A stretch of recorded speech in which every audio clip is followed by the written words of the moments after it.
നമസ്കാരം, one India മലയാളത്തിന്റെ top 5 ന്യൂസിലേക്ക് സ്വാഗതം.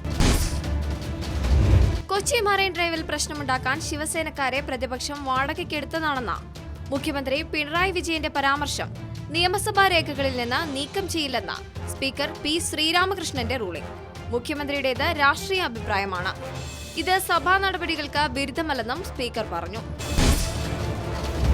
ആക്ഷൻ ചിത്രങ്ങളിലൂടെ ശ്രദ്ധേയനായ പ്രശസ്ത സംവിധായകൻ ദീപൻ അന്തരിച്ചു. കൊച്ചിയിലെ സ്വകാര്യ ആശുപത്രിയിലായിരുന്നു അന്ത്യം. കരൾ സംബന്ധമായ രോഗത്തെ തുടർന്ന് ഏറെക്കാലമായി ചികിത്സയിലായിരുന്നു. ധനമന്ത്രി അരുൺ ജെയ്റ്റ്ലിക്ക് പ്രതിരോധ വകുപ്പിന്റെ അധിക ചുമതല. ഗോവ മുഖ്യമന്ത്രി സ്ഥാനത്തേക്ക് മനോഹർ പരീക്കർ എത്തിയതിനു പിന്നാലെയാണ് ജെയ്റ്റ്ലിക്ക് അധിക ചുമതല നൽകിയത്. ഗോവ മുഖ്യമന്ത്രിയായി മനോഹർ പരീക്കർ ചൊവ്വാഴ്ച വൈകിട്ട് സത്യപ്രതിജ്ഞ ചെയ്യും. മണിപ്പൂരിൽ ഏറ്റവും വലിയ ഒറ്റകക്ഷിയായ കോൺഗ്രസിനെ സർക്കാരുണ്ടാക്കാൻ ക്ഷണിച്ചതായുള്ള വാർത്ത നിഷേധിച്ച് രാജ്ഭവൻ. നിലവിൽ മുഖ്യമന്ത്രിയായ കോൺഗ്രസിന്റെ ഒക്രം ഇബോബി സിംഗിനോട് രാജിവെക്കാൻ ആവശ്യപ്പെട്ടതായും ഗവർണർ നജ്മ ഹെപ്തുള്ള വ്യക്തമാക്കി. ബ്രിട്ടീഷ് കോളനി വാഴ്ചയ്ക്കെതിരെ കടുത്ത വിമർശനവുമായി ശശി തരൂർ MP വീണ്ടും രംഗത്ത്. ബ്രിട്ടീഷുകാരുടെ കിരാത ഭരണകാലത്ത് 3.5 കോടിയിലധികം ആളുകൾ ഇന്ത്യയിൽ കൊല്ലപ്പെട്ടതായി ശശി തരൂർ ആരോപിച്ചു.